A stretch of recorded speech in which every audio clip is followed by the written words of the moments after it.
Alunos e alunas, nerds e gamers, bem-vindos a mais uma aula da Academia de Nerds. Eu sou o Digão e, seguindo as leis da internet, se o jogo tiver mais de 10 ou 15 anos, eu posso contar spoiler? Eu sou o Kuro e hoje eu poderei me sentir como um Talent Hunter. E eu sou o Léo. E se algo tivesse sido diferente, será que tudo seria diferente hoje? Sentem nas suas cadeiras, preparem os cadernos, porque a aula já vai começar. E na aula de hoje nós teremos a primeira edição de um novo quadro aqui na Academia de Nerds, que se chama Currículo Nerd. E quem vai falar pra gente o que é esse quadro é o nosso host, Digão. Currículo Nerd, galera, nada mais é do que um top 10 dos professores aqui da academia. Em cada edição que for acontecer, os professores individualmente vão apresentar um top 10 de alguma coisa que eles gostam. Top 10 jogos, top 10 filmes e por aí vai. E a gente vai conversar a respeito dessa lista do professor. Então vai ser um quadro que vai acontecer talvez 2 em 2 meses, 3 em 3 meses. A gente ainda não sabe exatamente, mas em cada edição a gente vai conversar a respeito de uma lista de algum dos professores, né? E a gente vai ser o mais importante, além de conversar sobre, a gente vai julgar a lista. Nossa, vai ter muito julgamento aqui, hein? Nós aqui somos professores que têm gostos um pouquinho diferentes, assim, um do outro, né? Vão surgir filmes, séries, jogos, enfim, muito diferentes uns dos outros. Então, isso que vai ser o mais interessante, né? A gente poder compartilhar um pouco os nossos gostos. É que eu acho que se fizer um diagrama de Venn dos nossos gostos, vai ter bastante coisa se encaixando. Que nem aquelas imagens que você vê bastante, é 3 bolinhas interseccionando umas com as outras, mas nenhuma se encaixa muito, né? Totalmente. É verdade.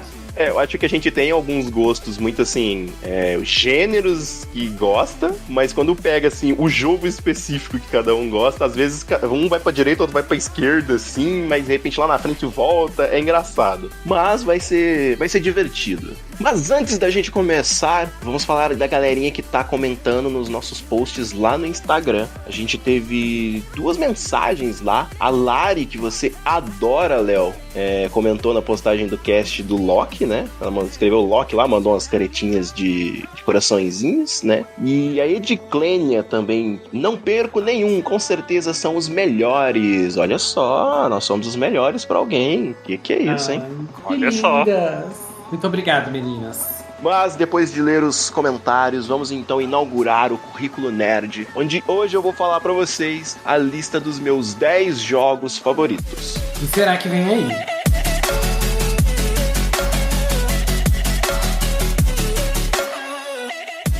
Bom, vamos começar essa bagaça então. Mas antes, eu e o Léo, assim, especificamente, nós criamos umas regrinhas básicas para a lista não ficar roubada. Porque os professores aqui da academia, né, você, caro ouvinte, né, vocês sabem que eles gostam de burlar as regras, né? Principalmente o Roxas. Olha, eu sou da teoria, né, da prática, de que regras têm para serem quebradas. Não, aqui não. E eu vou contar com a ajuda do Ser Supremo aqui na Academia de Nerds. Rodrigo vai me ajudar a aplicar essas regras, porque ele tem a ferramenta mais poderosa do universo do podcast gravado, a ferramenta do corte. Já achei injusto e roubado, Rodrigo. Pega leve. Não, Léo, a gente pode fazer boicote, porque se é a nossa voz, ele não tem que cortar. É verdade, não existiria Rodrigo sem Léo e Kuro, olha só. Viu como que a gente já mexeu nas regras, ó?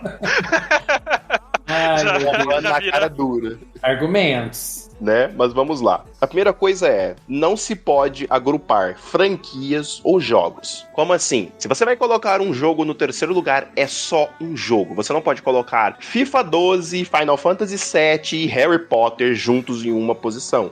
Você só pode colocar um jogo por posição. E isso também vale para as franquias. Exemplo, sua franquia favorita é Final Fantasy. Beleza, seu top 10 pode ser só de Final Fantasy, mas você vai colocar cada jogo em uma posição.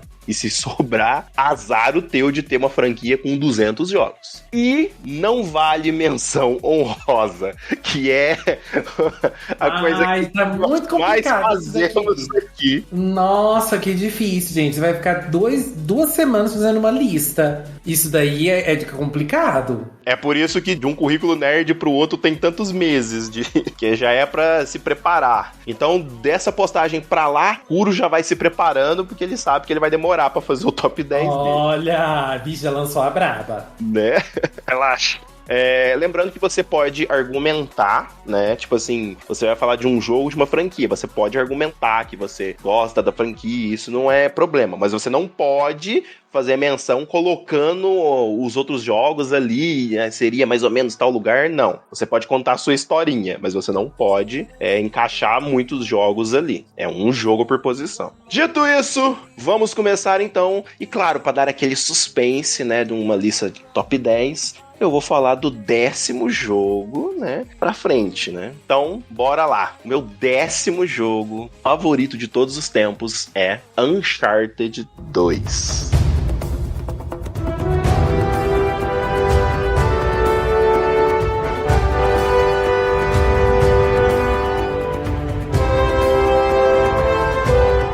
Bom, eu sou um grande amante de jogos de aventura e eu cresci assistindo alguns filmes em específico do gênero Caçadores de Relíquias, essas Indiana coisas. Jones, Tomb Raider.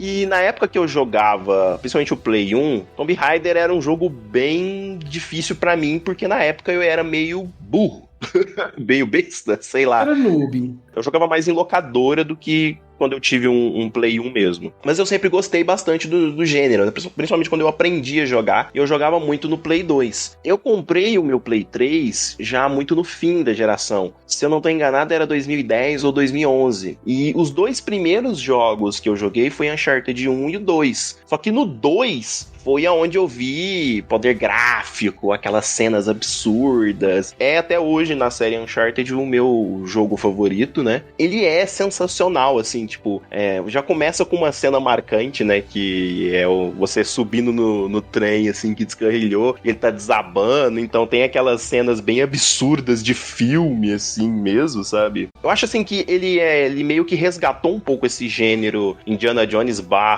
Lara Croft, né? Porque no PlayStation 3, assim, 360, etc., a gente só foi ter Tomb Raider muito no final, né? Eu não lembro se teve muito Tomb Raider. Esse aí apertou. A gente teria que chamar o profissional aqui, o nosso amigo Eric, porque Tomb Raider é um título que eu sempre achei legalzinho de assistir e tal, achava legal de ver nos cinemas, mas eu nunca joguei muito. E o legal, assim, do Uncharted é que ele era uma boa evolução daquele gênero tiro, porrada e tal. Sim. Porque tinha aquele lance de você esconder atrás da muretinha e tudo mais, para dar os tiros e tal. Você tinha vários tipos de armas. E o sistema de soco, digamos assim, né, de sistema de luta, não era incrível como num jogo de luta mesmo, mas ele era bem fácil de você se acostumar. E ele é aquele tipo de jogo cinematográfico, né? Então você tá andando, de repente as coisas começavam a explodir, cair. O Nathan Drake é um personagem muito azarado, né? Ele faz algumas coisas meio bizarras acontecer. E mostrava também o poder gráfico da época do PlayStation 3, né? Eu acho que ele é um dos jogos que fez aquela virada na época que tava PlayStation 3 e Xbox 360 brigando tanto. Eu acho que ele é um dos títulos que deu uma alavancada, assim, maior ainda nas vendas do PlayStation 3. Uma coisa que eu lembro, eu não sei se era no 2 já, mas eu lembro que na dificuldade maior do jogo era bem dificilzinho, né? Eu platinei o jogo e eu não lembro se pra platinar precisava zerar na última dificuldade ou na penúltima. Mas eu lembro que tinha uns... Assim, Uncharted nas dificuldades maiores sempre tem aqueles trechos que é mais zoado, assim, sabe? Que você sofre bonito, porque você toma um tiro, você já tá com a vida você já tá na tela branca e preta, assim, sabe? De que você vai morrer a qualquer momento se você tomar mais um tiro. Tinha muito disso porque nesses locais era muito inimigo de tudo quanto é lado, e você não via direito da onde tava vindo bala, era muita granada, era muito inimigo com escudo. Sim, tem isso no jogo. Sim. Não, eu lembro de algumas partes desse jogo, assim, tipo, eu lembro nas maiores dificuldades, assim, é porque eu não lembro se era no 2 exatamente, mas eu lembro que, não sei se no 3, qual que foi, que, tipo, eu vi um amigo jogando na maior dificuldade, tipo, você morre muito rápido, tipo, muito fácil, assim. É bem fácil de morrer. Principalmente quando tem as partes que você tem que enfrentar alguma coisa, tipo helicóptero, essas coisas assim, essas proporções muito grandes, sabe? Tipo, qualquer bobeirinha você morria muito fácil. Então você ficava morrendo e morrendo e morrendo. Mas é uma das platinas mais rápidas que eu fiz até hoje. E mais divertidas, porque, olha, o 1 é difícil. O 3 é difícil porque é chato. Mas o 2 é um jogo tão bom que foi divertido de enfrentar, sabe? Esses desafios e tal. Sim. Ô, Digão, e você como fã da franquia Uncharted, você tá empolgado pra série? É série ou filme, gente? É filme, né? Filme. Então, né? O grande problema desse filme do Uncharted é que eles vão retratar o Nathan Drake mais novo. E o que é a coisa que todo mundo detesta nos jogos de Uncharted? Os trechos que você joga com o Nathan Drake mais novo. Então, eu não faço a mínima ideia de qual é o plano da Sony. Me parece que eles querem fazer uma franquia de filmes, por isso que pegaram o Tom Holland, né, pra ele interpretar o personagem por mais tempo e tal. Tem uma foto aí que ele tá com a roupa do Nathan e tal, e tá bem parecido, mas eu não sei se, sabe, pode dar certo, mas também tem uma chance boa de dar errado, sabe? Cara, o problema é que o Tom Holland, principalmente agora que ele fez Spider-Man e tal, pra mim ele tá marcado com o carinha, com cara de, tipo, não querendo ser ofensivo, mas com cara de pateta, sabe, meio de bobão, assim, sabe?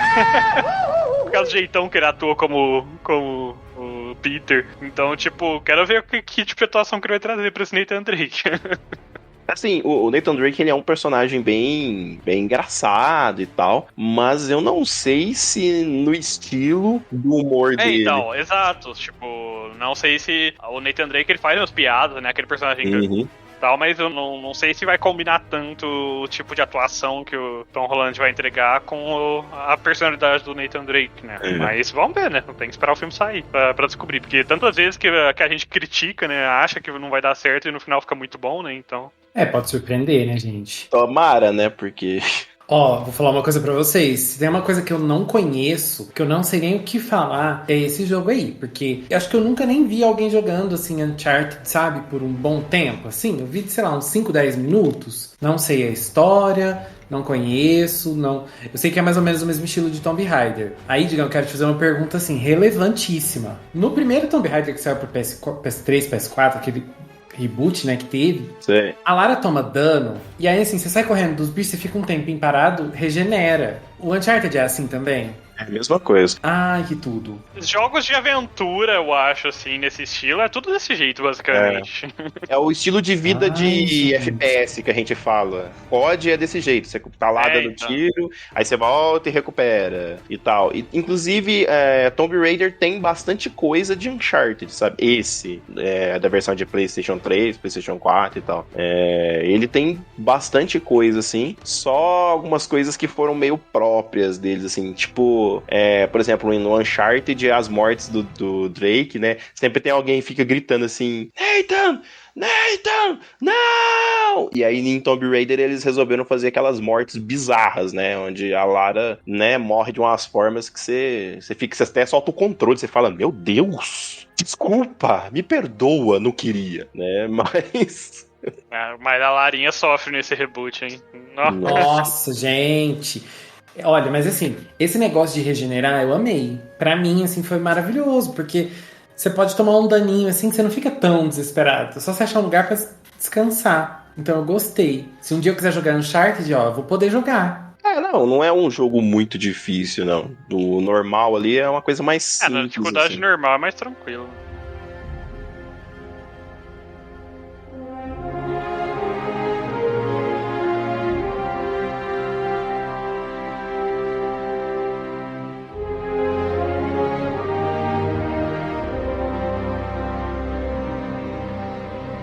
Mas, vamos lá. Próxima da lista. E na 9ª colocação, Super Mario World 2, ou como eu gosto de chamar ele, Yoshi's Island.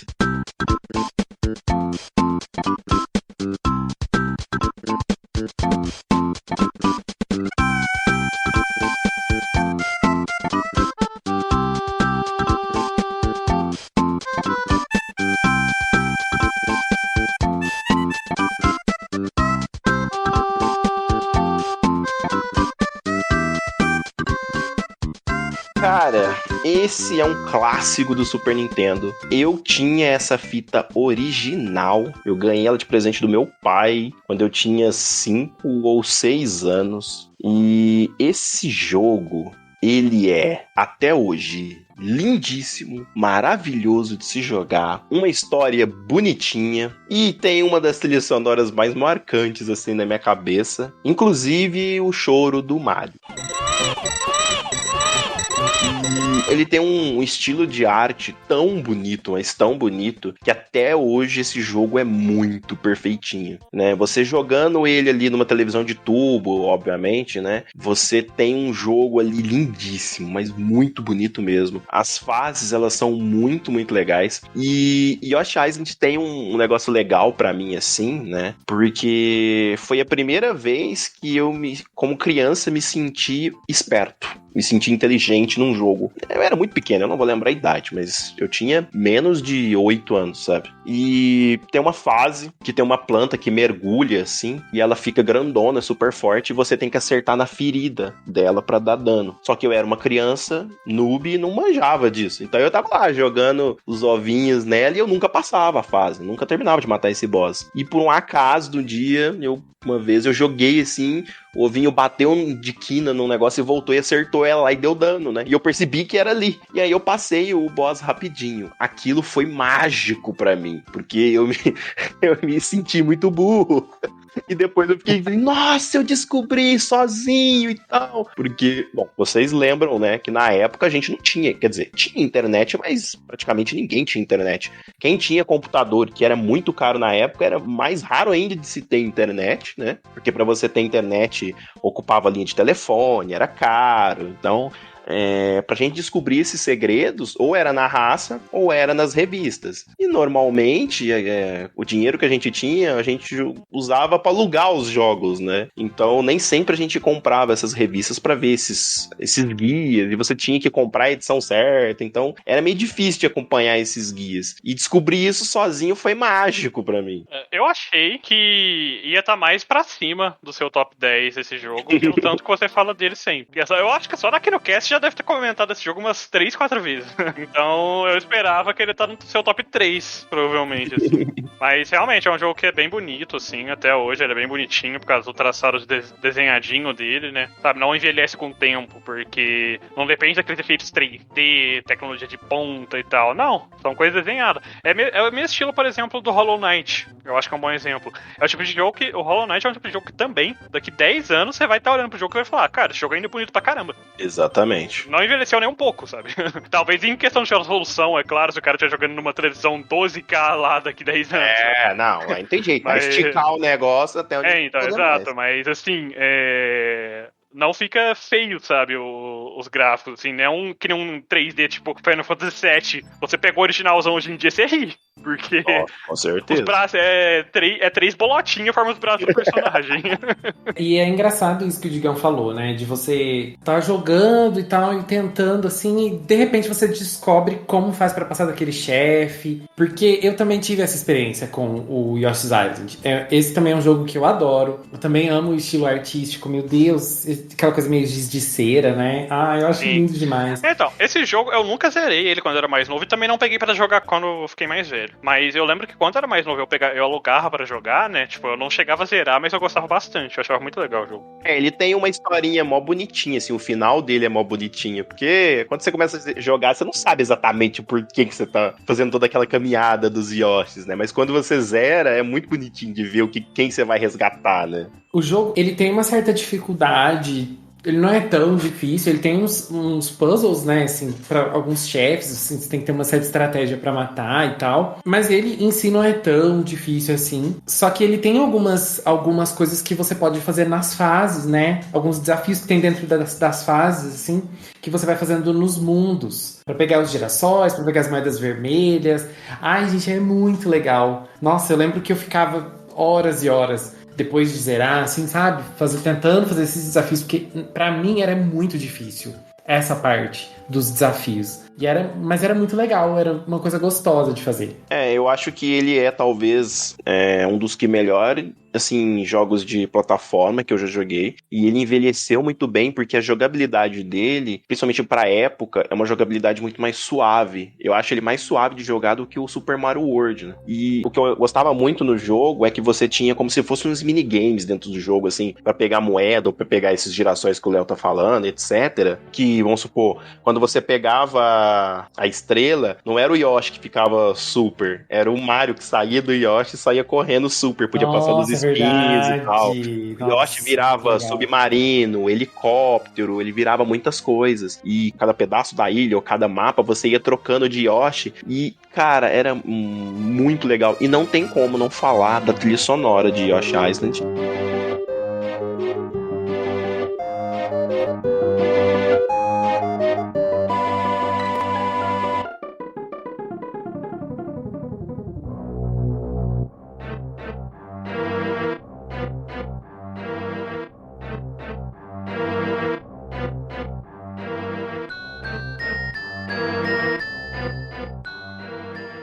Não dá nem pra descrever o que eles fizeram pra poder colocar aquela trilha sonora dentro de uma fita de Super Nintendo, né? Porque é muito, muito bonito as músicas, no caso. Ah, eu concordo. Esse jogo merece o top 10, hein? Merece o top 10.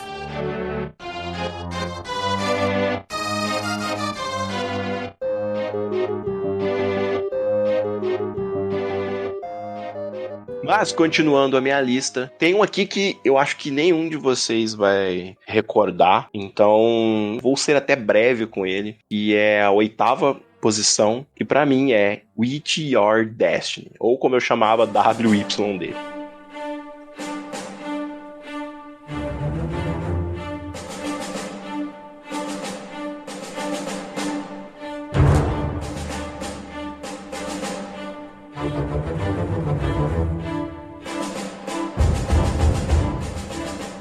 Que é um MMORPG que eu mais joguei na vida. Eu joguei vários e vários MMOs, joguei muito, me diverti muito com vários, mas esse daqui era aquele que eu sempre estava jogando. Eu podia estar jogando qualquer outro, mas eu sempre estava jogando o With Your Destiny. Assim, na época que eu jogava isso daqui, a gente não tinha contador de horas, como tem hoje em dia em Steam e outras coisas, mas eu chuto que talvez seja o jogo em tempo que eu mais tenho, assim, na vida. Se eu não joguei, sei lá, umas 2.000 horas nesse jogo, não é possível, sabe? Porque eu joguei isso desde quando eu comprei o meu primeiro computador, que foi em 2005. Até quando eu tava entrando na faculdade. Quando eu estava na faculdade, na verdade. Então, assim, é muito tempo. E ele não é o melhor MMO em termos de gráfico, de gameplay, de tantos de personagens, nem nada do tipo. Mas, como essa lista é minha, né? É o jogo que eu mais me divertia. Eu jogava sozinho, jogava com os amigos, apresentava pra outras pessoas. Foi o meu MMO, digamos assim, sabe? Acho que todo mundo que gosta do gênero tem aquele MMO que não é o melhor em alguma coisa e tal, mas foi o mais divertido pra ele, por algum aspecto. O Iji, eu lembro que aqui no Brasil ele fez bastante sucesso até, porque ele era acessível, né, também. É porque eu não sei se o servidor original, né, era pago ou não.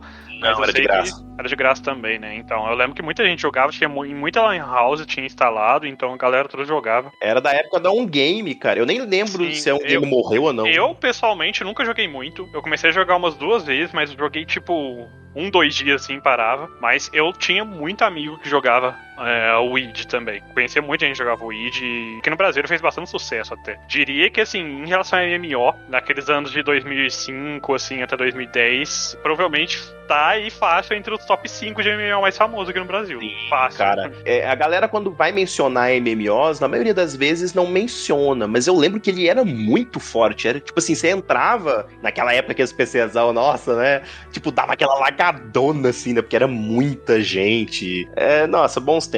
Tempos. A gente falando estritamente de MMO, e aí eu excluo jogos tipo Grand Chase e Mu, que ao meu ver não são. Apesar que Mu ainda na verdade. Mas tipo Grand Chase, que não é MMO de verdade, né? Tipo, porque você não joga com um monte de pessoa na tela ao mesmo tempo. Se a gente pegar só MMO mesmo, eu diria que tipo Ragnarok, Mu, Weed e Prison Tales provavelmente eram os mais famosos, assim, naquela época. Sim, por aí mesmo. Depois que começou a chegar os Cabal da vida, mas aí já era, então. uma viradinha, né, na época. Então, assim. Já tava começando a virar pra uma nova geração, assim, vamos dizer, de jogo. Essa época do id, Ragnarok, até do Tibia. O Tibia talvez que inaugurou esse negócio, né?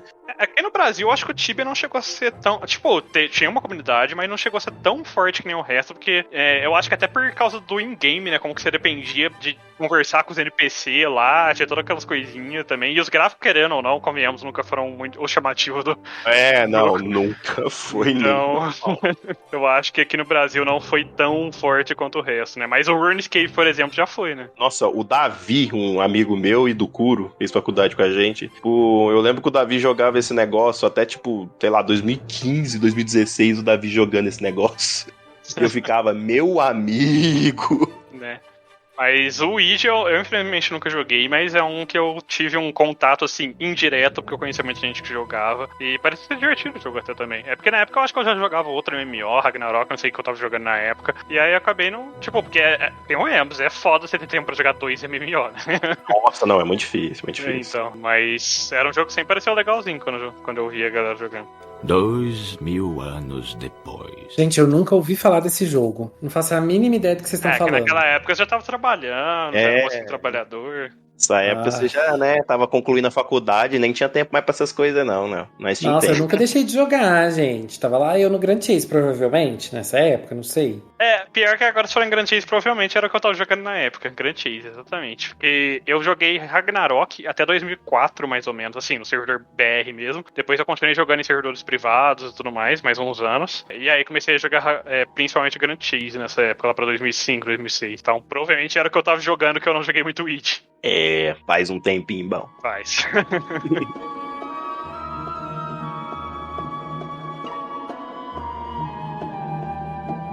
Mas, Léo, talvez você conheça o 7º lugar da minha lista, pelo menos por nome. Será? Que é o Assassin's Creed Brotherhood.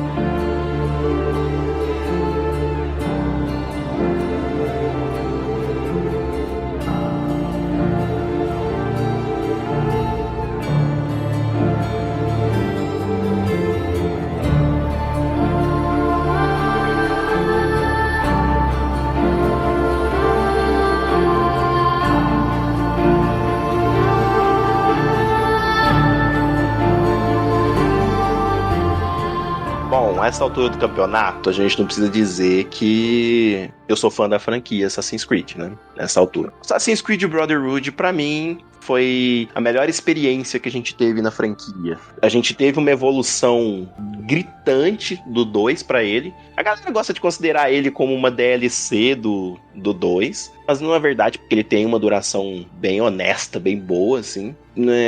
Nesse Brotherhood a gente tinha muita coisa a mais. A gente já tinha um personagem, que é meu personagem favorito da franquia, o Ezio, um pouco mais velho, ele já estava na faixa dos 44 anos, então ele já era um mestre assassino, já tinha muito mais recurso, o jogo tinha literalmente muito mais coisa, muito mais armas, muito mais movimentos, várias coisas a mais pra você fazer, você controlando ali a sua liga de assassinos, e a história era muito mais complementar com tudo que acabou, né, acontecendo ali no anterior. Tem um grande probleminha que talvez foi aí que a Ubisoft meio que começou a querer fazer jogo anual. Pode ser, né? Mas ele é um bom jogo. Ele é um jogo muito, muito bom. Em termos de gráfico, ele não tinha assim uma evolução muito grande, até porque esses Assassin's Creed não tinha uma evolução muito grande, assim, de um pro outro de gráfico. Tinha uma polida, uma coisa aqui e ali, mas eu acho que é uma das melhores histórias, assim, já contadas na franquia, sabe?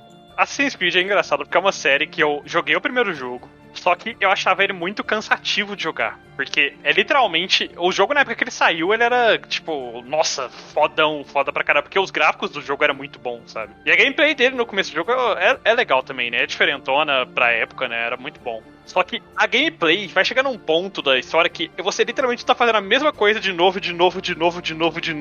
no primeiro jogo. E daí eu enjoei desse jogo. Na verdade, eu não terminei. Eu joguei ele até, tipo, uns 80% do jogo. Eu parei, porque eu não tava aguentando mais. E aí o povo falava que o Brotherhood era muito bom. Ficava muito melhor o jogo depois quando chegava no Brotherhood.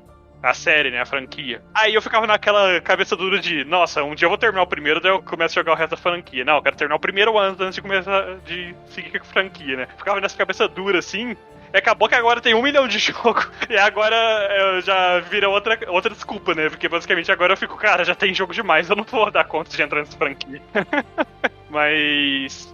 é uma franquia que eu só joguei o primeiro praticamente, mas eu conheço bastante, assim, a história da franquia como um todo, porque, tanto porque você, né, gosta muito, então a gente de vez em quando conversa dela, mas também porque eu já vi muito stream, já vi muita gente jogando e tal, então é uma franquia que eu conheço um pouquinho, recém ter jogado, e eu sempre achei muito interessante o background da franquia, assim, né, de você literalmente jogar com uma pessoa que, na verdade, você tem que voltar pro passado, no corpo de um antepassado seu, pra reviver a história, pra descobrir um segredo ali que foi perdido no tempo, sabe? Eu achava muito legal essa pegada, assim. É que realmente o primeiro jogo é o que me ferrou. Não, o primeiro jogo é péssimo, não tem como. Sim. Então, exato, você jogar ele depois, uns anos depois dele ter lançado, é muito ruinzinho, assim, de jogar. Na época que ele lançou, eu imagino que devia ser, uma maravilha, sabe? Uma inovação e tal. Porque na época que lançou, a gente relevava isso porque a jogabilidade, que era naquele estilo de contra-ataque, e o visual era muito atrativo. Então, querendo ou não, você fazia a mesma coisa, mas você falava assim, não, mas o jogo é bonito, a jogabilidade é legal. Hoje em dia, jogar o primeiro jogo é maluquice, cara. É passar raiva. Então, é que você faz a primeira missão, você, nossa, legal, né, e tal. Depois você vai ser a segunda missão. Tá, é a mesma coisa de assassinar da outra, né? Só muda a cena no finalzinho. Aí você chega na terceira, tá, é literalmente a mesma coisa de novo, só muda a cena no final de como é que você vai assassinar a pessoa. Tipo assim, no 2 eles já melhoraram e arrumaram essas coisas, mas principalmente no Brotherhood, as missões são muito alternativas, você conversa com vários personagens importantes na história mesmo. E se eu não me engano, não é no Brotherhood que você meio que joga pelo menos um pouco com alguns outros personagens? Ou é em outro? Não, Brotherhood não. Você só tem isso no multiplayer só, que você pode controlar. Então, deve ter sido no multiplayer que eu vi o pessoal jogando, que tava jogando com alguns outros personagens. No multiplayer você escolhe um personagem e aí você entra numa sala com outros assassinos no meio da população, assim, da cidade normal. Sim. E aí você tem um alvo, e aí você tem que achar esse alvo ali, que é outro player, e matar. Mas enquanto você tá fazendo isso, tem outra pessoa que tem você como alvo e vai tentar te matar. Não, achava muito legal essa ideia do multiplayer desse jogo, porque eles trouxeram bastante a jogabilidade do jogo em si, né? Que é meio que você ter que andar na surdina, se esconder no meio da multidão e tal, pra um estilo multiplayer, né? Eu achei que ficou bem legal esse negócio na época. Infelizmente ele flopou muito rápido. Eles colocaram no Revelations e tal, mas chegou um certo momento que ele acabou flopando, e principalmente depois que deu o BO com o Unity, né? A partir do Syndicate pra frente, a Ubisoft nem quis mais colocar o modo online, porque, né... É engraçado, o Brotherhood realmente é um que eu ouço falar muito, que é muito bom. Sempre tive um pouquinho de vontade de jogar, mas eu ficava naquela de, não, jogar os outros anos, e acaba que você nunca joga, né? Então já fica até a lição aí pra quem fica na mesma que eu. Você não vai jogar todo ano. 90% de certeza que você não vai jogar todo ano. Então lê um resumo dos jogos anteriores, se você não tá afim de jogar eles ou tá enrolando, e parte pro jogo que você quer jogar. Gente, eu tô chocado, assim, com essa informação.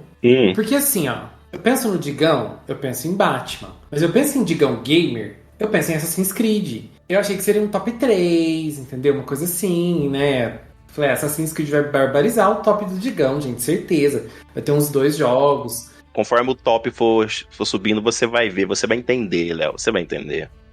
E também o Digão, apesar dele sempre elogiar muito, né, gostar muito de Assassin's Creed, pelo menos no nosso grupo de amigos, ele também foi sempre um dos primeiros a criticar o jogo, né, a franquia. É verdade, gente, o Digão é aquele tipo de amor sincero. E ódio, né? Ele é sincerão, ele ama a franquia, mas nossa Katy Perry ali, né, it's hot and it's cold.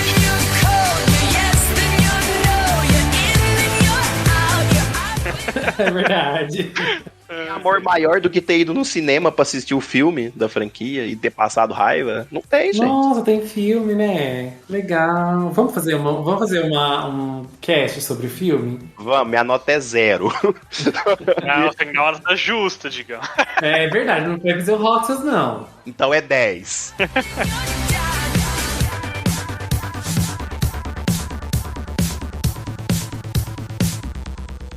Sexto lugar na minha lista tem o Castelo da Vânia. Castlevania Symphony of the Night.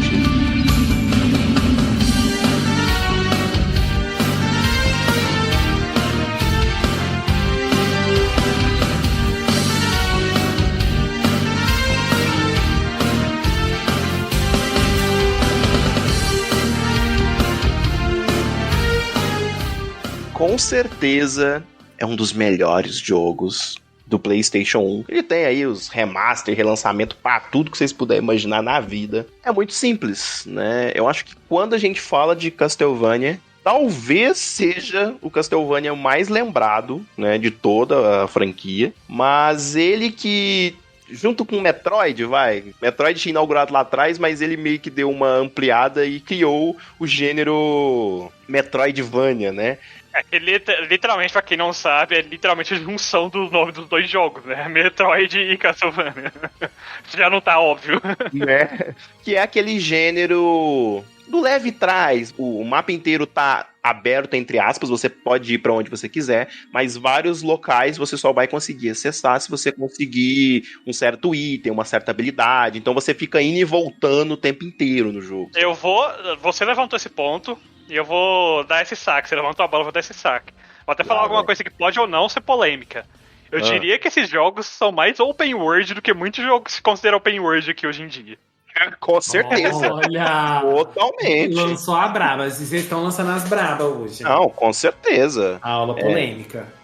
Ó, Castlevania, Sinfonia da Noite, ele tem um dos melhores, se não o melhor protagonista da franquia. Trilha sonora impecável e maravilhosa. Jogabilidade muito boa, não era coisa, né, excepcional pelo qual do gênero, mas esse lance de um mapa, entre aspas, abertos, de você ir para um lado e voltar e tal. E ele também inaugurou muitas coisas. Aquela abertura do jogo ali é muito interessante, do Alucard indo, né, pro castelo do Drácula. Esse lance que a gente conheceu depois de o personagem chegar fodão no começo do jogo e ser enfraquecido, um dos primeiros jogos que fez foi esse, viu? Castlevania Sinfonia da Noite, que o Alucard tá fodão no começo, mas aí a morte aparece e enfraquece ele. E é um dos jogos, assim, que tem um dos finais mais desgramentos da vida dos videogames. Por quê, Digão? Simples, porque quando você zera o jogo, né, se você não tem na época, uma revistinha, uns amigos, alguma coisa pra te avisar, você acha que zerou, mas não zerou. Porque, na verdade, você tem que continuar jogando, porque o castelo, você tem que jogar no castelo invertido. Mas o jogo não te avisa isso,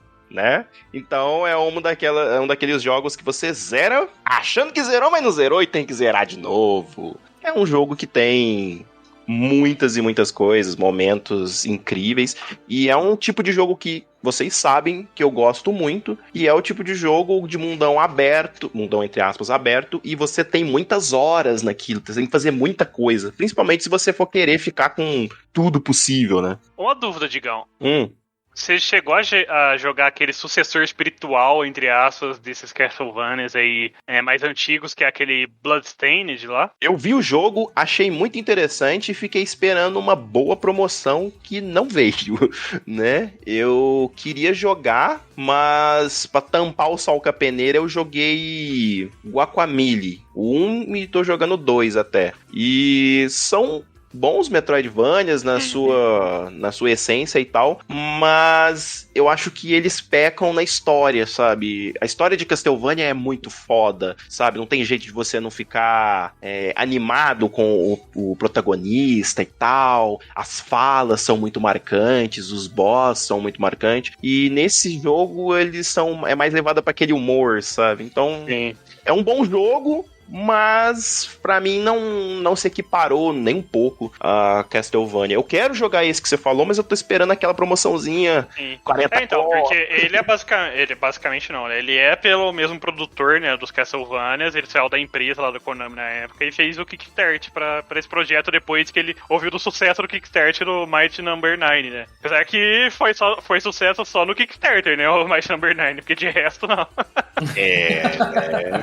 Mas, Shade, assim, meu pai. Assim, shade à parte, o cara viu o sucesso, o cara viu o potencial aí dos Kickstarting, né? Uhum. E decidiu fazer aí um jogo que é um sucessor espiritual do Castlevania. E deu certo até, né? Tipo, ainda é um jogo um pouco nicho, né? Porque até o próprio Castlevania, né, é um pouquinho nicho, né? Não é um jogo super mais mainstream, né? É da Konami, né, velho? A Konami mata tudo que ela põe a mão. Então... Uai. Foi interessante, assim. Quando eu era criança, eu lembro que aqui no bairro, Castlevania era, tipo, o momento. E aí eu aluguei a fita pra jogar. Só que aí eu comecei a jogar e fiquei com muito medo. Aí eu nunca mais encostei na franquia. Cara, é engraçado Castlevania, porque é uma franquia que eu joguei bastante na infância até. Eu não lembro se eu zerei, porque eu era novo, né? Mas é uma franquia que eu nunca mais encostei de volta depois que eu fiquei mais velho, saca? Olha, a gente tá deixando um clássico de lado. Eu acho que a gente deveria dar uma olhadinha e falar, Revisitar os clássicos, né? revisitar, porque... Já fiz a minha parte, porque eu comprei o remaster que saiu pro Play 4, então a minha parte já foi feita. É com vocês aí, ó. Mas quando saiu o Kickstarter do Bloodstained, assim, eu fiquei interessado também em testar. Até porque é do mesmo produtor, né? E eu joguei bastante, até quando era mais novo, os Castlevanias. Então também fiquei interessado em testar, mas eu fiquei naquela meio sua, né? Ah, espera sair uma promoçãozinha, alguma coisinha. Só que aí você vai jogar outras coisas e tal, você acaba esquecendo de olhar de volta. Tem esse problema. Sim. Mas Castlevania realmente foi um jogo e uma franquia muito bons.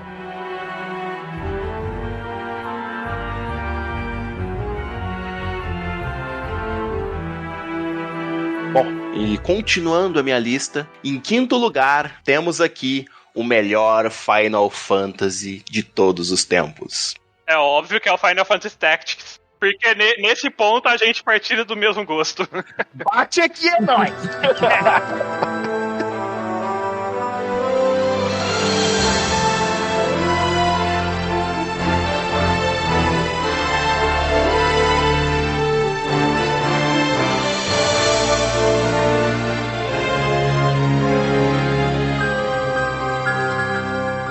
Cara, olha, me desculpe aí, você que é fãzão de Final Fantasy, defende o 7 e tudo mais, beleza. Mas Final Fantasy Tactics, meu amigo, olha, eu não entendia nada do que tava acontecendo, eu não sabia, eu não tava lendo nada. Mas quando você posicionava o personagem em algum lugar e ele dava um dano a mais, porque ele tava no mais alto, o outro tava mais baixo, coisas desse tipo, você simplesmente virava e falava, mano, descobriu um negócio magnífico. Eu joguei Final Fantasy Tactics na raça. Ele tem uma história muito complexa para um menino de 10 anos jogar, tá? Porque a gente já não entendia inglês. Imagina o de Final Fantasy Tactics, que é aqueles inglês assim, pouquinho mais assim, né? E eu lembro que por um acaso um amigo meu tinha uma revista desse jogo, e isso foi ajudando a gente ir um pouco pra frente e tal, né? A gente ia lendo a história mais ou menos ali, e eu me apaixonei, assim, sabe, pelo estilo de jogo, porque até o momento eu era acostumado com aquele tipo de RPG bem padrão. Chegava, né, ficava parado, olhava pra cá, olhava pra lá, dava os hits, e esse negócio de posicionar como se fosse um jogo de tabuleiro, literalmente mudou muito a minha vida, sabe? Esse jogo é sensacional. Não, ele é lindo de jogar até hoje. Eu tenho um PSP, tem uma versão pro PSP. Esse jogo é magnífico. As mecânicas, as coisas que você pode fazer, finais, personagens. Cara, não tem jeito, esse jogo é muito bom, muito bom. E eu considero ele o melhor Final Fantasy, né? Embora tenha gente que fale que ele é tipo um spin-off, né? Mas pra mim, não é não. Se eu não me engano, foi o primeiro jogo de Final Fantasy que mudou o estilão, assim, de jogo nesse nível, sabe? E partiu pra esse estilo de jogo mais de tático, estratégia, tabuleiro e tal, estilo isométrico, assim, de câmera. Cara, eu também acho sensacional esse jogo, tipo... Eu fiquei apaixonado quando eu joguei pela primeira vez também. Não é a primeira vez que você tinha aquele negócio de trocar de job, né, no personagem. Em alguns Final Fantasy mais antigos você já tinha essa ideia, né, de trocar de job. Mas o jeito que eles implementaram nesse jogo também, achei que foi sensacional. Que você ia tendo que liberar os outros jobs, né, você também podia usar skill dos jobs anteriores. E tinha todo aquele sisteminha. E você tinha que montar todas as estratégias do seu próprio time, né. Tipo... Exatamente. Você ia recrutando mais personagem também pro grupo ali no coisa. Ou pegando os personagens genéricos só pra poder pegar uns jobs que você quer, tipo, era muito mais... realmente, como o próprio nome diz, né? Era muito mais tático, assim, né? Com relação a... já começava até pelo posicionamento, porque você perdia muitas lutas só posicionando seus personagens. Se você posicionasse eles muito errado assim, você tomava um coisa, já tomava um outro por ali e tal. Você tinha que fazer uma estratégia, pensar, usar bastante a cabeça. Tanto que em algumas revistas eu lembro que, tipo, que vinha escrito assim, né? Essa parte é um pouco difícil. Posicione bem os seus personagens. E você ficava, tipo, se nem você que tá escrevendo detonado sabe, imagina eu, meu amigo. Então era muito engraçado. esse jogo, ele é muito punitivo, né? Se você faz uma coisa errada, você perde a batalha, dependendo da batalha que você tá. Se você porque posiciona você move um lugar personagem pra um lugar que outros podem, que você não viu que um NPC inimigo podia te alcançar, ele vai lá e te pega seu bicho por trás, assim, te mata instantâneo aquele seu personagem, você fica, Jesus, perdi. E quando tem uns NPCs novos que você nunca viu e você não sabe como eles atacam. E aí são, de repente, aquele NPC novos que atravessa o mapa inteiro, sabe? Que consegue andar no mapa inteiro. Ai, meu Deus. Eu acho que ele é uma das melhores escolas pra galera que quer aprender a jogar RPG de mesa. Porque, querendo ou não, posicionamento em RPG de mesa é muito importante. Se você jogar nesse estilo mais padrão que a gente joga, né? Que tem o tabuleiro entre aspas, tal, tipo... É bem importante. Então, quando eu fui jogar RPG de mesa pela primeira vez, eu já tinha jogado Final Fantasy Tactics, né? Eu lembro da galera falar, que vai fazer assim, que eu olhei assim e falei assim, estilo Final Fantasy Tactics? E aí todo mundo olhou pra mim assim, eu falei, não, tá em casa.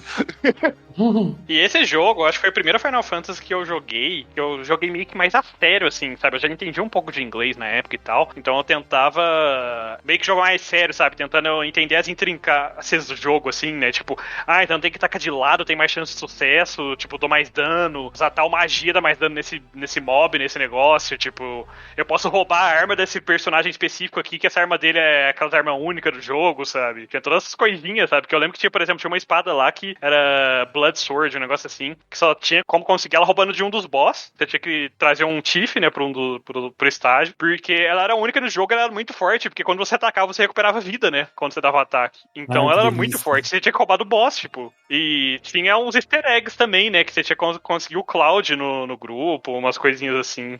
Square Enix. Lança pra nós um Final Fantasy Tactics. Pode ser um remasterzinho. Nossa, remaster eles já fizeram alguns, né, do primeiro. Que era um remake do primeiro, ou um novo mesmo, né? Eu queria que lançassem o Tactics do DS de novo, porque eu queria jogar ele de novo, porque... no Switch, né, ou em alguns consoles. Podia lançar pra outros consoles, porque... Assim, o Tactics normal é o melhor, com certeza. Mas os outros também, o outro também é legal, né? O de DS também é legal. E uma coisa que o Digão falou, que eu gosto muito no Tactics, é a linguagem do jogo. Porque é um inglês mais antigo, pra remeter a um inglês mais clássico, né? Acho que é por causa de onde se passa, né? O jogo. A Square só foi repetir isso de novo no Final Fantasy XII depois, porque o 12 se passa no mesmo lugar do Tactics, né? Que é o Ivalice. Sim. E aí eles usam mais ou menos o mesmo estilo de linguagem. Eu acho muito bonito. É difícil, realmente, mas é muito bonito, assim, jogar. Você... aqueles negócios de Ardou nossa, é uma coisa bem Shakespeare, assim. Sim. Acho, nossa, maravilhoso. É difícil, assim, principalmente pra quem tá aprendendo inglês. Eu apanhava muito quando eu jogava quando eu era pequeno, por causa dessas coisas. Mas eu acho bonito também, esse tipo de linguagem.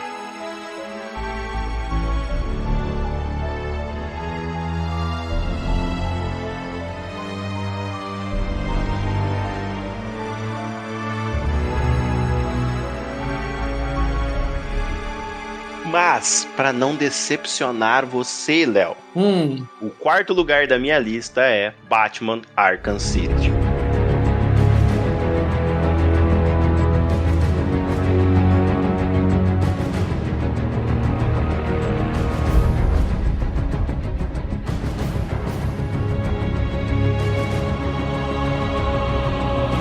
Aí já tá mais dentro da personalidade de Digão, né? Do que a gente aceita como sendo canônico da sua personalidade. O Digão canônico, o Digão da Terra 1. Bom, Batman é meu personagem favorito, então eu sempre quis um grande jogo de Batman. E até o Play 2 a gente não tinha tido, assim, nada grandioso, digamos. Era aqueles jogos, assim, acho que também a indústria de games, a partir do Play 2 que ela começou a, talvez, ser levada um pouco mais a sério. Mas a partir do PlayStation 3 as coisas mudaram, né, com o Arkham Asylum. Mas o Arkham City, até hoje, pra mim, é o melhor jogo do Batman. Melhor que o Arkham Knight, principalmente porque o Arkham City funciona, né?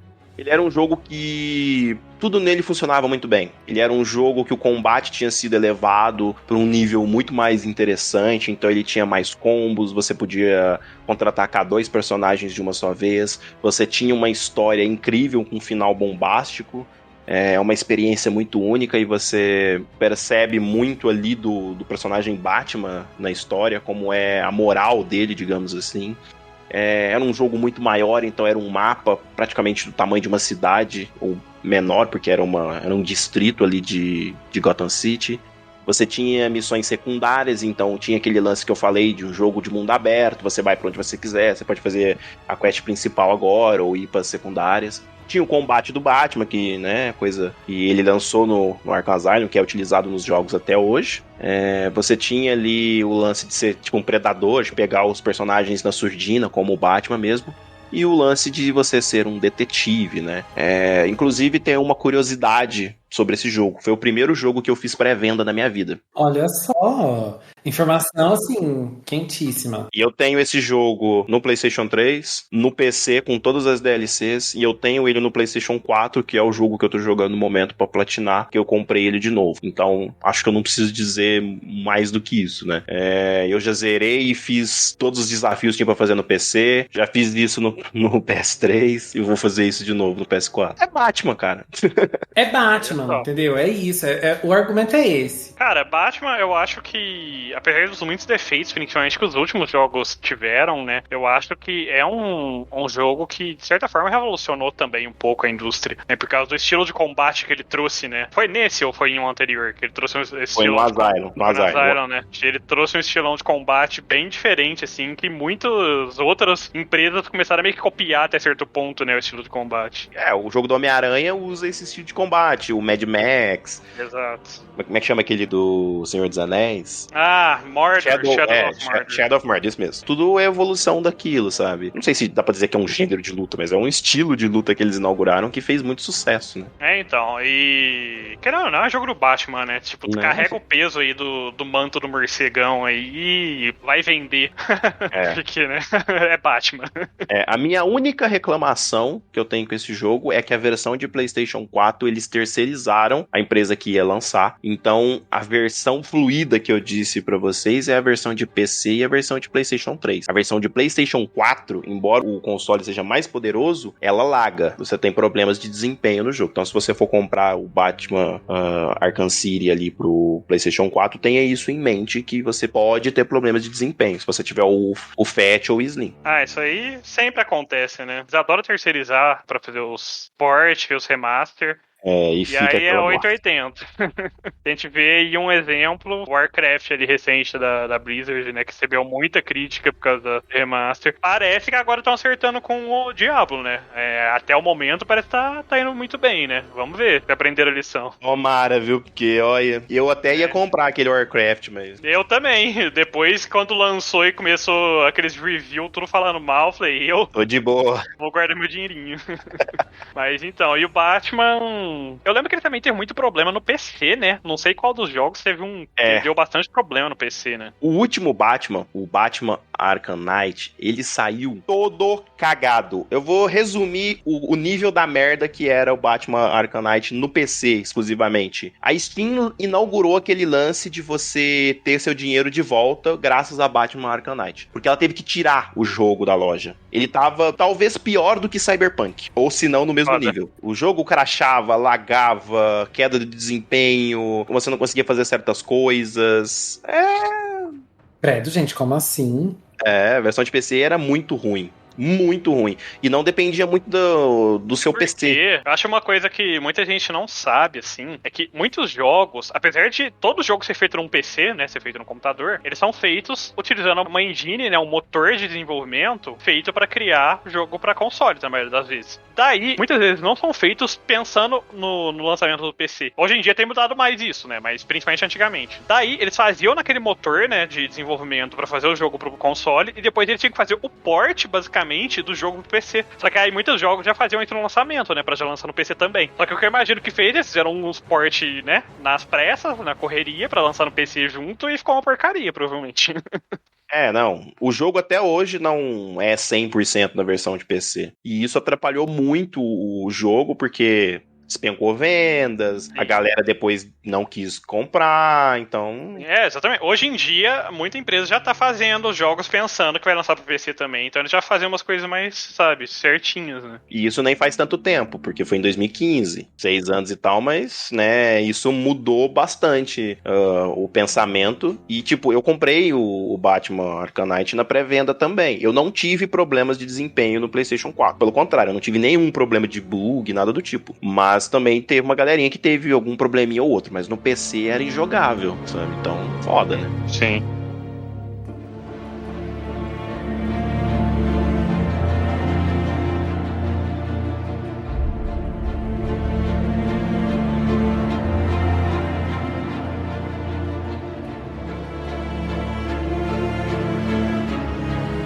Mas chegamos ao meu top 3. Top 3, emoção, emoção. Já que a gente tá, né, saindo aí do clima de Olimpíadas, né? Terceiro lugar, com a medalha de bronze, né? Está ele, o meu queridinho do Play 1. Aquele que eu sempre lembro vocês que eu gosto demais desse jogo. Digimon World 3.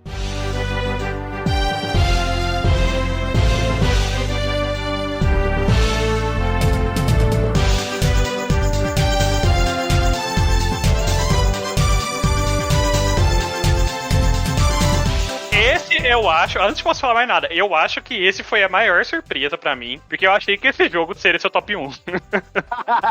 Porque sempre que a gente conversa, você tá jogando esse jogo. Digimon World 3 talvez seja o único jogo que todo ano eu tô brincando. Eu vou dar um exemplo bem simples. Eu ando fazendo curso de inglês, né? Estudando por conta própria e tal. E aí foi recomendado que eu jogasse, né, os jogos e ficasse lá, jogando RPGs antigos e tal, né? Aí as primeiras coisas que vieram na cabeça, já sei. Coloquei no Digimon World 3 e tamo lá conversando com todos os NPCs do jogo. É isso aí? Cara, eu joguei tanto esse jogo que eu faço as coisas no automático. Eu simplesmente vou nos lugares e eu olho assim, eu tenho que upar até tal lugar. E fico fazendo e tal. Eu não sei dizer exatamente o porquê que eu gosto tanto desse jogo. Eu não sei, tipo, talvez a trilha sonora, os gráficos, o fato de ser um jogo muito longo, né? Eu gosto de jogos que são bastante longos. Eu joguei muito, eu me diverti muito, mas principalmente pelas quests que tinha no jogo, porque ele era aquele RPG que você entrava numa quest, mas você nem sabia que tava numa quest. E eu sempre vou dar o exemplo da quest do Vimon, que você tem que brincar de esconde-esconde com ele, mas você não faz a mínima ideia de onde tá aquele cidadão. E aí, por um acaso, quando você acha ele, né, na cagada mesmo, ou lendo em alguma revista, você fica tipo, mano, eu nunca que eu ia pegar essa quest lá, ia vir aqui diretamente, sabe? Ele tinha umas coisas muito legais. Eu não gostava do Digimon World 2. O 2 eu acho que é o mais controverso. Inclusive, esses tempos pra trás, né, uns 2 meses atrás, eu e uns amigos, a gente pegou o Digimon World 2 pra jogar, e aí um amigo meu tava fazendo stream, e aí a gente assistindo ele jogar. Ele tem uns conceitos legais, assim, né, mas ele era muito chatinho de jogar mesmo. O 2 é lento, né, gente? Então, ele é lento, parece. Nossa, parece que você demora pra fazer batalhas. tudo. As batalhas eram demoradas. Pra Nossa. você grindar os Digimons pra evoluir, voltar à forma, evoluir de novo. Era muito demorado, porque você tinha que entrar naquelas dungeons lá com o carrinho, encontrar os Digimon, batalhar, aquelas batalhas demoradas. Aí você tinha que terminar a dungeon, vazar, sabe? Tipo, era muito demorado pra você fazer tudo naquele jogo. A ideia dele foi legal, mas não foi bem executada. É a conclusão que eu cheguei com eu e meus amigos jogando novamente aí esse jogo. E o Digimon World 1 eu mais passava raiva do que me divertia, né? Porque tomar banho não, não, o Digimon World 1 é muito bom, mas olha, ele, principalmente quando criança, você jogar aquele jogo sem um detonado do lado, você não vai progredir com aquele jogo. O tanto de Nunemon que eu fiz, minha Nossa Senhora, gente. Não, eu só tenho memórias ruins com esse jogo, gente. Eu acho que o 3 foi o primeiro que foi um jogo assim, que foi muito bom em todos os sentidos, sabe? Era gostoso de jogar, você parava pra grindar se você quisesse, senão você podia muitas vezes seguir reto, né? A maioria das vezes. Tipo assim, ele tinha alguns negócios legais, tipo o negócio da fusão lá, pra você poder fazer um ataque mais forte, de colocar os itens no Digimon ali pra poder dar mais dano, etc. Tinha alguns lugares, assim, que você dava aquela empacada, mas aí você voltava, grindava, você tinha a opção de trocar, né, os Digimons e ficar fazendo os negócios pra poder ganhar. Só fazer um adendo aqui pra quem tá escutando, porque a gente tá falando o termo grindar pra caramba. E pra quem não sabe o que significa grindar, é basicamente um termo quando você usa que você precisa ficar matando bicho, fazendo quest repetitivamente pra aumentar seu level, deixar seus personagens mais fortes. Só fazer esse adendo.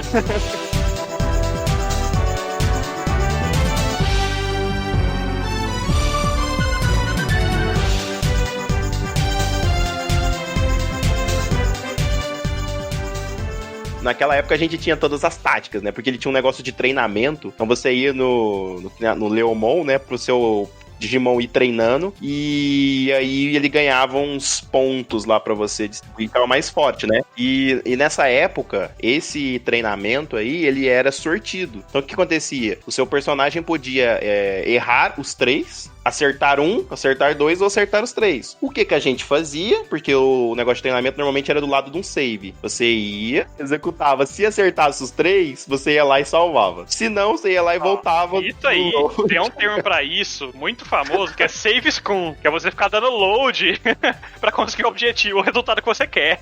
O melhor resultado possível. Você ia treinar o seu Digimon, sei lá, 3 vezes, você ia fazendo, dava certo nas 3 coisinhas pra ele ganhar o máximo de pontos, beleza, agora você ia lá salvar, voltava. Até acontecer de novo e tal. E desse jeito você ia longe. A maioria da galera nos detonados ficava falando, porque não tem paciência. Eu tinha paciência. Nossa, eu fazia na tranquilidade. E tinha um joguinho de cartinha também, no Digimon World 3, que olha... que eventualmente, eu não sei qual que saiu antes, foi o próprio jogo de carta, ou se foi essa versãozinha, depois eles fizeram um jogo de cartas. Mas o jogo de cartas em si, né, Digimon Card Battle, ou um negocinho, o nome, não lembro. Eu gostava muito, eu achava muito bom. Eu gosto muito. Inclusive, acho que é um dos... assim, na minha cabeça, ele é muito grande, principalmente na memória de criança. Pior assim, que né? não, ele era curtinho. Ele devia parecer grande, porque, eu e esse grupo de amigos aqui que eu comentei mais cedo, a gente gosta de pegar alguns jogos velhos e jogar, assim, no Discord, fazendo stream, os outros vai assistindo a pessoa jogar. Então esse é um dos que a gente jogou esse tempo pra trás também, de World Battle. Ele é muito curtinho o jogo, mas é que ele parece grande, principalmente quando a gente é mais novo. Tem umas batalhas bem difíceis, e aí você tem que ficar, refazendo a batalha várias vezes, ou voltar em outras batalhas pra pegar umas cartas melhor e tal, pra depois você ir nas batalhas mais fortes. Mas se você pegar a história em si, é muito curta. Então, vou aqui fazer uma confissão. Que eu não joguei o Digimon World 3.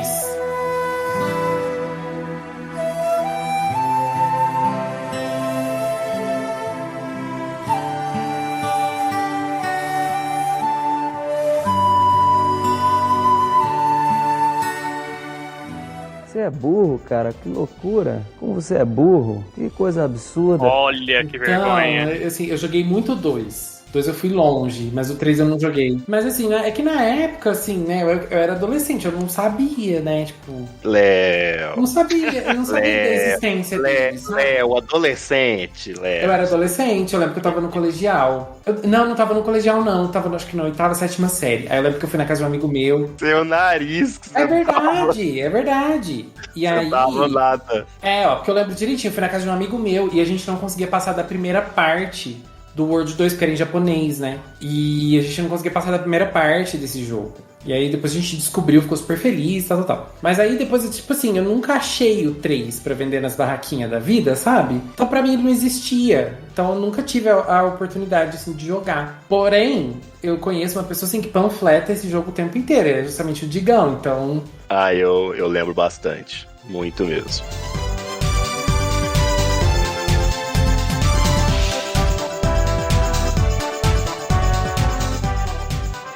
Em segundo lugar, carregando ali no peito a medalha de prata, o jogo que eu considero como o melhor jogo dessa geração que passou agora, né? Se bem que possa ser considerado ainda desta geração, já que o Switch ainda tá aí, né? The Legend of Zelda Breath of the Wild. Play Sam, but the second time I have control the match.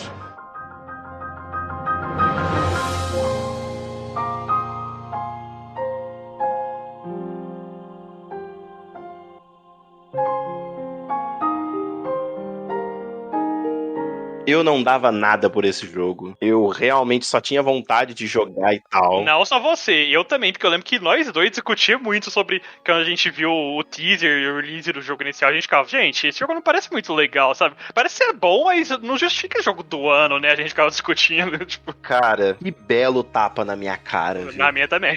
E bela calada de boca. Cara, Zelda é magnífico, sabe? Eu gosto muito da franquia como um todo, mas esse, né? Como é que é? É bafo bafo de quê mesmo, que é na tradução? Bafo selvagem?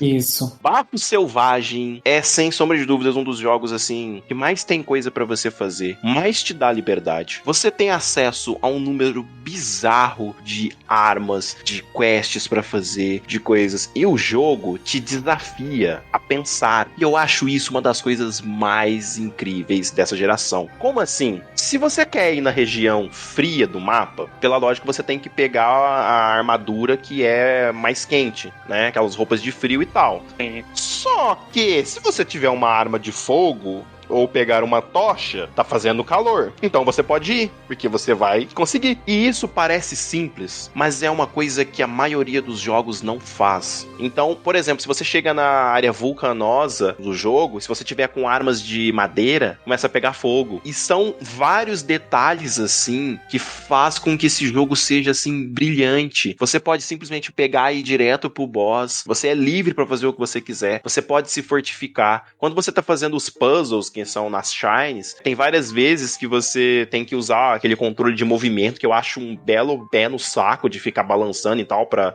carregar a bolinha e tudo mais. Só que, de vez em quando, você pode burlar o jogo, porque você tá lá mexendo e tá difícil, você pega e vira o controle ao contrário. A câmera, os negócios, tudo vira. A bola cai lá embaixo, você vai pela parte lisa e depois vira de novo e ele cai onde tem que ficar. E você pensou pra fazer isso. Trilha sonora, história, jogabilidade, visual, mundo. É novamente a Nintendo mostrando que só gráfico, só poder, só isso e aquilo não fazem um bom jogo, né? Você precisa saber fazer um bom jogo. E eu, nesta geração, não encontrei nenhum jogo foda igual esse último Zelda. Só, palavras fortes. Não vou concordar 100%, porque, né, eu tenho minha própria lista aí, né, que um dia será divulgado aqui, né, mas eu concordo que ele mereceu o jogo do ano na época, é um jogo muito bom, e eu também não tenho nem muito o que discutir, sabe, eu gostei também do jogo, também para mim foi um tapa na cara, que nem eu falei, porque nós dois ficávamos discutindo, né, falando, nossa, esse jogo não parece ser o jogo do ano e tal, parece ser bom, mas nada super foda, e quando eu joguei, né, foi esse tapa na cara também, foi um jogo muito bom. Eu gastei umas 80 horas, sei lá, pra mais se duvidar nesse jogo. E foi uma experiência incrível também. Ai, vou ser o diferente aqui e dizer que eu também, mais uma vez, não tive essa experiência ainda. É que a gente falou no começo, né? Alguns gostos nossos são bem semelhantes, né? Mas outros nem tanto, né? Tipo, eu acho que com relação a jogo, eu e o Digão somos mais próximos. Mas, por exemplo, com relação a anime, provavelmente eu e o Léo somos muito mais próximos. Sim, bem mais. Então, mas o Breath of the Wild, realmente, assim, já vi em stream e tal, e é meio que unanimidade, né? Todo mundo que joga gosta muito do estilo do jogo, da inovação, a experiência que o jogo traz, né? E uma coisa que eu acho engraçada é que ele traz uma mecânica que normalmente ninguém gosta, que é esse negócio de quebrar a arma. Só que parece que nesse jogo todo mundo gosta dessa mecânica, porque nesse jogo parece que funcionou bem. Eu só vou te corrigir uma coisa. Não é que parece que gosta, é que a gente aceita. É verdade. Porque, na minha opinião, das mecânicas do jogo é a menos legal. A única coisa que eu falo que é chata no jogo, porque tem o Kuro vai entender isso. Muitas vezes a gente fica com armas boas e a gente fala, vou guardar pra bater num boss pra usar no momento certo. E a gente fica guardando. Sim, exatamente. E eu terminei o jogo com um monte de arma muito boa, porque eu ficava nessa mentalidade, tipo, vou guardar as melhores pra quando chegar numa luta mais difícil. Vou guardar as melhores pra quando chegar numa luta mais difícil. E chega no final do jogo que você não gastou suas armas direito, porque você fica com medo de quebrar elas, saca? E o grande problema é que, tipo assim, tem um único jeito no jogo de você arrumar a durabilidade dessas armas, mas é um jeito muito específico. Você tem que encontrar um bicho no jogo que ele meio que suga as coisas, e aí você tem que acertar o time, jogar a arma assim, ele engolir, ele cospe ela de volta zerada, sabe? Mas, nossa senhora, né? Imagina você com o inventário full. Só que, ao mesmo tempo, por ter toda essa mecânica, né, você é forçado a lutar com armas piores, muitas vezes, e eu acho que isso adiciona muito pra jogabilidade do jogo, porque você tá sempre, principalmente no começo do jogo, você tá sempre naquele constante, né, sensação de que, tipo, sabe, você tá sem nada, você é um merda sem nada ali de equipamento, de arma, e a pouca coisa que você consegue, os gravetos ali, que você consegue, as espadinhas de ferro que você consegue, você tem que tentar economizar quando dá, e quando não dá, você vai usando as piorzinhas primeiro ali que dá, tipo, pra conseguir sobreviver, sabe? E isso faz você mudar muito o jeito que você joga, porque tem uma espada leve, tem espada pesada, tem martelo, machado. Cada hora você tá jogando meio que num estilo, sabe? Também. Justamente porque você é obrigado a ficar trocando de armas, tá sempre com uma coisa. Até arco, né? Tem várias flechas diferentes e tal. E você nem sempre vai ter todos os tipos de flecha ali disponível. Então você também muitas vezes é obrigado, principalmente no começo, né? É obrigado a ficar jogando com o que tem. Cara, tem um negócio muito legal dessas flechas. Que uma vez eu tava fugindo de uns bichos e tava chovendo. E peguei uma flecha explosiva. Falei, vou matar todos de uma vez. E vrou, bateu na cabeça deles e caiu no chão. Eu esqueci do conceito de que explosivo não funciona na chuva. Sim, já fiz muito isso também. E falando em chuva, tem uma coisa que me deixou traumatizado desse jogo, que é quando tá chovendo, tá tendo tempestade. Eu tava galopando ali com o cavalo. Caiu um raio na minha cabeça, matou o cavalo. Ai, gente, que dó. E assim, até tem como você ressuscitar os cavalos no jogo, tem um santuário lá dos cavalos, tá? Você consegue ressuscitar cavalo seu que perece, né? Por causa de batalha, ou por causa de raios caindo na sua cabeça. E eu achei que era algo impressionante, mas quando eu pesquisei na internet, tanta gente comentando que aconteceu isso também, que é aquele negócio que você não sabe se você ri ou você chora, né? Porque é trágico, mas ao mesmo tempo é engraçado. É surpreendente acontecer isso. Ai, sim. É triste. Mas é mais uma coisa assim pra lista do jogo, assim, que é uma coisa que você não esperaria num jogo, tá ligado? Tá andando a cavalo ali, galopando bonitinho, de repente cai um raio na sua cabeça ali. E ele fica, nossa, pô. E tinha outras interações legais, é que, por exemplo, se cai um raio na sua cabeça e você tá com um equipamento de madeira, pega fogo o seu equipamento. É claro que se estiver chovendo forte, assim, ele vai apagar rapidinho, né? Mas dependendo do que acontece, tipo, sei lá, cai um raio na sua cabeça, você rolou pra um lugar que não tá chovendo, sabe? Tipo, vai ficar pegando fogo os seus equipamentos, tipo. E se for de madeira, ele vai ficar pegando fogo até você apagar o fogo, senão quebra o equipamento. Escudo, arma. Detalhes. É isso que faz um jogo ser incrível. Detalhes. É isso.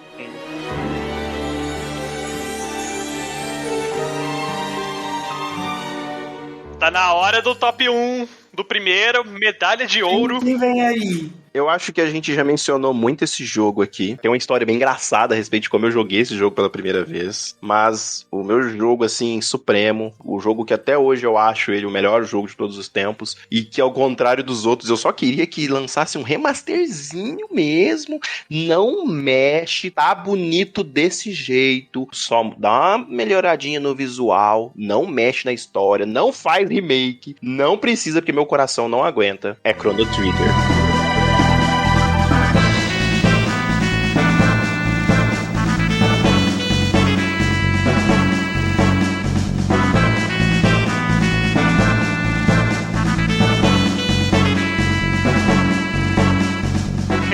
Quero um remake, quero um remaster, cadê? A gente quer tudo que esse jogo puder oferecer. Desde que não cortem conteúdo.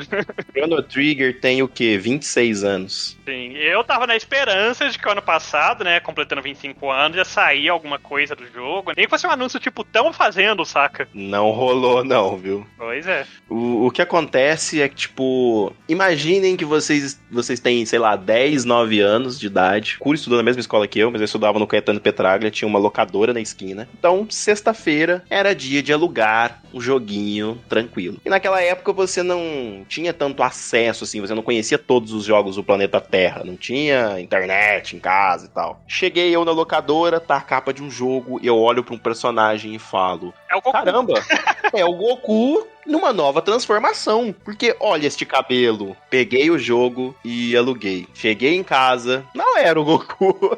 Sim, pra quem não sabe, né, o Chrono Trigger, ele é um jogo que as artes promocionais, a capa do jogo e tudo mais, foi feito pelo mesmo autor de Dragon Ball, Akira Toriyama. Exatamente. Chrono Trigger tem aí só um timinho básico, né? Não, ele só tem lendas do mundo dos jogos, assim, hoje em dia, né? Hoje em dia são considerados lendas, né? Principalmente depois de Chrono Trigger. E, cara, eu resolvi, falei, vou jogar isso aqui, né? Eu não lembro exatamente, mas alguém tinha um detonado daquele jogo. E eu passei muito tempo jogando, porque ele não é um RPG muito extenso, né? Você consegue zerar ele até mais rápido do que o normal. Só que nessa época, além da gente ser bem sonso, a mãe da gente não deixava a gente ficar no videogame igual vocês jogam hoje em dia, gente. Fica aí o dia inteiro no PC. Não, meu, tinha horário, tinha que devolver a fita. E quando eu percebi e eu entendi que esse negócio era sobre viagens no tempo, meu amigo, eu comecei uma adoração com esse jogo, porque eu adoro esse lance de viagem no tempo e tal. E eu simplesmente me apaixonei pelo jogo. Ele era muito diferente do que eu era acostumado. Você não tinha aquele lance de você chegar e ter uma luta aleatória. Os inimigos chegavam, te cercavam e tal, e você já começava a lutar ali. Não tinha aquela... Na verdade tinha, né? Uma troca de tela entre aspas ali, mas você não via isso. E era diferente do que eu tava acostumado, porque eu joguei Chrono Trigger um pouco depois. Os personagens, os plots, os momentos marcantes. É tanta coisa que aconteceu. A trilha sonora desse jogo, como que esse negócio funcionava numa fita de Super Nintendo, eu nunca vou entender.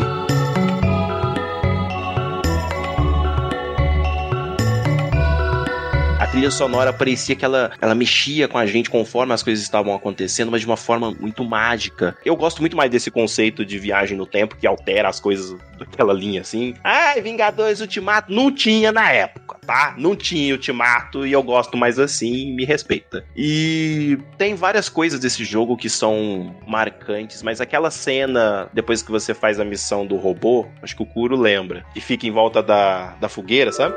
Sim.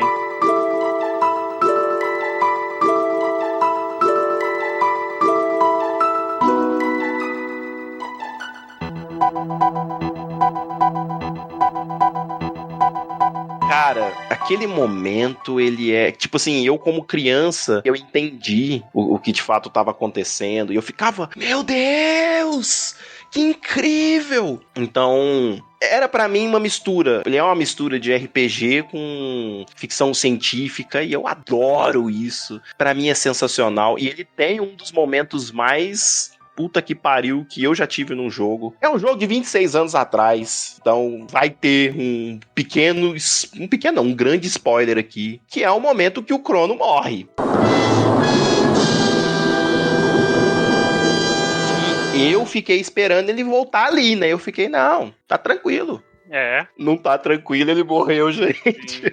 Não, e aí que esse jogo deixa de ser só um jogo muito foda. Aliás, ele já era uma obra-prima, mas passa a ser uma obra-prima maior ainda pra mim. Porque você pensa, porra, ele morreu, faz parte da história, acabou, vai ter que jogar assim. Não, porque esse jogo dá pra você continuar a história sem o Crono. Ou, se você tivesse pegado um bonequinho lá atrás, um bonequinho que parece com o Crono lá atrás, no começo do jogo, você consegue fazer toda uma quest, basicamente, né? Pra conseguir ressuscitar o Crono. E não para por aí. Tem várias coisas que você pode fazer nesse jogo, assim, que altera a história e você consegue finais diferentes. E eu acho impressionante, principalmente um jogo de Super Nintendo, cara, pra época. É impressionante o cuidado e o carinho que tiveram com esse jogo, tipo, desses detalhes. Tipo, você pode literalmente dar um New Game Mais, ir lá e matar o Lavos, né, um dos boss finais ali e tal, no começo do jogo. E aí você altera a timeline de novo. Você tem um final diferente, porque você alterou a timeline, porque você foi lá e no comecinho do jogo já foi lá e matou ele, sabe? Porque o jogo te deixa fazer isso, sabe? É tipo... Em 1995. Tá ligado? É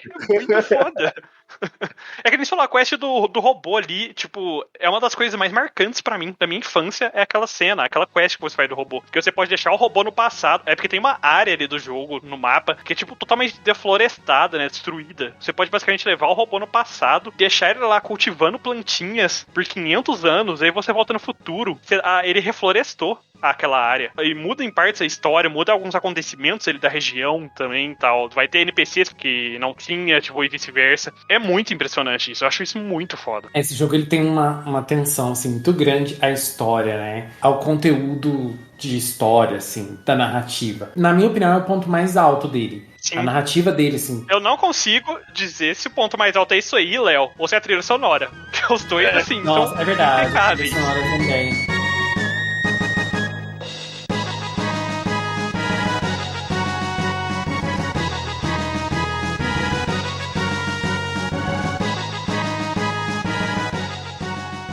Só que eu ainda acho a história, a narrativa, muito assim, porque eu não sei, parece que até hoje não tem nada igual. E assim, eu não gosto, gente, não gosto de história de viagem no tempo, porque, na minha opinião, sempre alguma coisa sempre vira bagunça, fica sem nexo. E essa história não tem isso, sabe? É uma história que flui muito bem. Sim. Tanto esse como o Chrono Trigger e o Chrono Cross, né? São duas histórias com viagem no tempo que, na minha opinião, fluem muito bem. E eu acho isso muito difícil de fazer. Exatamente. E eu vou fazer uma confissão aqui, ó. Eu joguei Chrono Trigger quando eu já era adolescente. Eu não cheguei a jogar ele no Super Nintendo. Eu joguei ele no emulador quando eu ganhei no computador. Então foi um pouquinho depois, né? E eu já tinha, assim, sei lá, uns 14 anos. Gente, foi a primeira vez que eu escrevi fanfic. Olha só. Sobre Chrono Trigger, que era a Marley protagonista da minha fanfic, assim, uma aventurinha dela. Tem um finalzinho deles. Sim. Assim, se eu me lembro bem, a versão do PlayStation 1 de Chrono Trigger, ela tinha umas cutscenes, uns negócios. Sim, eu ia comentar mais cedo. Feita pelo Akira Taniyama também, produzido por ele, né? Com o traçado dele bonitinho. Era muito legal. É exatamente isso. Tipo, até hoje eu adoro coisa de viagem no tempo, né? À toa que eu gosto tanto de Volta pro Futuro, etc. Até hoje eu acho que é o jogo mais marcante, assim, sabe? De todos pra mim, porque esse é o que eu falei. Esses pequenos detalhes de jogos são coisas que eu jogo e eu não vou esquecer. Eu nunca vou esquecer. E eu acho que no final das contas é isso que importa num jogo, num filme, alguma coisa. São aqueles pequenos detalhes que mudaram a nossa vida de alguma forma, ou que deixaram uma boa recordação, algo do tipo, sabe? E são poucas histórias, são poucos jogos que conseguem fazer isso. Sim, era muito bom. Cara, a trilha sonora do Frog, e aquela cena épica dele cortando lá a montanha e tudo mais. Gente, tipo... Como é que chamava a espada? A Masamune. Isso. Aliás, é que tinha a Muramasa e a Masamune. Eu acho que a dele era a Masamune. Não tenho certeza.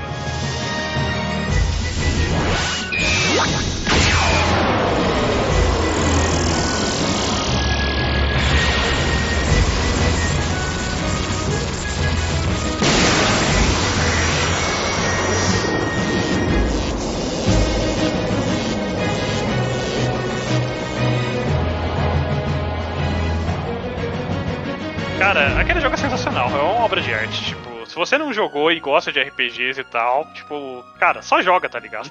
Não sei o que você tá esperando, só joga. Assim, eu recomendo, se você é completionista, assim, e não quer ficar perdendo tempo jogando 1 milhão de vezes, joga com um detonado, talvez, porque esse jogo você vai perder muita coisa jogando a sua primeira vez assim. Tipo, muita side quest, muita coisa que você não fica sabendo, porque é que nem a gente falou, você tem que voltar no tempo, conversar com tal NPC que você vai descobrir que se você parar pra fazer alguma coisa, você vai, se eu fizer essa coisa no passado, vai alterar, né? Mas se eu fizer essa coisa aqui no futuro, também vai dar alguma diferença, tipo, sabe? Tem muito detalhe. E assim, era na época do Super Nintendo, né, gente? Não tinha notificação dentro do jogo, né? Tem hoje em dia, assim, você tá jogando um RPG, sei lá, tem as notificações. Você tá com as suas quests que você tem em andamento, mostrando o que você tem que fazer, o que você já fez.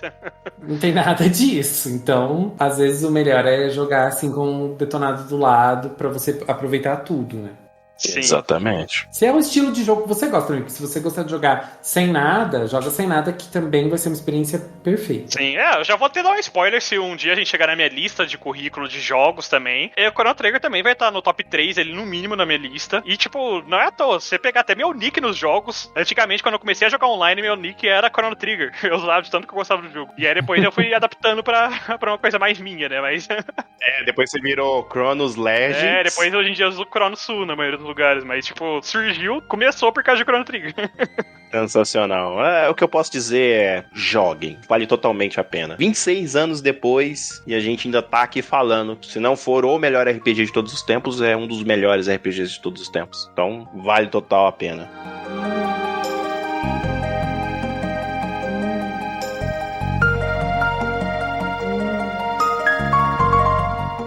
Essa foi a minha lista de jogos, né? Dos meus jogos favoritos, os melhores jogos pra mim. Surpreendeu. Positivamente ou negativamente? Não, na minha opinião, assim, positivamente, mas é porque eu tava esperando, assim, né? Um Assassin's Creed em primeiro lugar, entendeu? Uma coisa assim. Surpreendeu. Assim, eu adivinhei, assim, na minha cabeça, né? Eu adivinhei boa parte das coisas que você colocou na sua lista, mas não necessariamente o jogo certo da franquia e nem a ordem. Mas eu acho que uns 70% da sua franquia eu já sabia que ia estar lá, sabe? Mas não sabia a ordem e qual o jogo específico da franquia, mas sabia que ia estar lá. São todos jogos, assim, que eu joguei muito e tal. Top 10 ele fica pequeno, né? Pra gente que joga videogame há tanto tempo, dá pra fazer um top 50 aí, ó, fácil. Mas eu acho que são os jogos que mais me impactaram aí na minha vida. E você, cara ouvinte, né? Quais os seus jogos favoritos, né? Você concorda comigo, discorda? Tem algum jogo que você gostaria de me recomendar? E depois de 10 jogos aí, onde eu contei um pouquinho da minha história no mundo dos games, eu acho que já tá naquele momento que o Léo tanto adora. Antes do momento do Léo, Digão, deixa eu fazer uma pergunta. Você tem um PS2, né? Tem. Ele tá funcionando bonitinho, né? Tá funcionando bonito. Então você acaba de ganhar um memory card original do PS2, que eu acabei de achar aqui embalado ainda, original do PS2, que eu achei... Ele tem até aquele negocinho de 2 páginas de memory card, porque ele é de 16 MB. Caralho, gente! Presente de aniversário! Não, então, eu achei que a gente achou, porque a gente tá... Meu irmão vai mudar de novo, né? A gente tá rolando umas coisas dele que tava guardado aqui, e ele nem tem PS2 mais, nem nada do tipo, né? Então vai ficar de presente pra você, tá até embalado assim no coisinha, não tá... Olha só, original. gente, presente assim no cast. A próxima vez que a gente se encontrar, você pega. Porque eu não tenho PS2, né? Então não tenho uso pra isso. Muito agradecido. Já vale mais do que indicação de jogo, ó. E agora, Léo, é o seu momento de passar aquele dever de casa. É isso mesmo. Pessoal, nós aqui da Academia de Nerds lançamos aulas novas de 15 em 15 dias. Ou, como eu gosto de dizer, uma semana sim, uma semana não. Então acompanhe a gente nas nossas redes sociais para saber quando tem aula nova. É só você seguir a gente lá no Instagram, Academia de Nerds, e siga a gente lá no SoundCloud, que é onde a gente sempre posta as aulas primeiro, e de lá elas vão para outras plataformas digitais. Aliás, nós estamos aqui, ó, movimentando o nosso canal da Twitch. Então, se você gosta de streams e quer ver o Digão jogando assim, barbarizando online, é só você seguir a gente lá na Twitch também, twitch.tv/Academia de Nerds. Isso mesmo, a gente ainda não definiu todas as datas certinhas e tal, mas a gente vai estar tentando aparecer lá pelo menos 3 vezes por semana. Então, segue a gente lá, porque a gente vai estar jogando um pouquinho de tudo. Vamos ver. E caso eles queiram nos ajudar a nos tornarmos a maior academia de nerds do mundo ou de todas as linhas do tempo... É muito simples. Basta eles viajarem por todas as linhas do tempo, implantando as sementinhas que a Academia de Nerds é a academia mais foda e a melhor de todos os tempos, porque aí ao longo dos anos todo mundo vai passar pros sucessores deles, né, essa informação, e a gente vai dominar o mundo em pouco tempo. Exatamente. Mas falando de uma forma mais séria, basta eles compartilharem com os amigos, cachorros, familiares aí, que eles conhecem uma Academia de Nerds, um podcast aí, né, muito legal, muito bacana, que lança episódios a cada 15 dias, nas segundas-feiras à noite, pra eles estarem escutando aí enquanto vão dormir, ou vão assistir um jornal, alguma coisa do tipo, ou começar a trabalhar de manhã, sair com um cachorro, qualquer coisinha. E a gente sempre passa conteúdo aí do mundo nerd, né, e do mundo pop. E não deixem de mandar mensagens pra gente lá no Instagram, galera. Por hoje é só. Classe dispensada. Pode todo mundo ir jogar Chrono Trigger.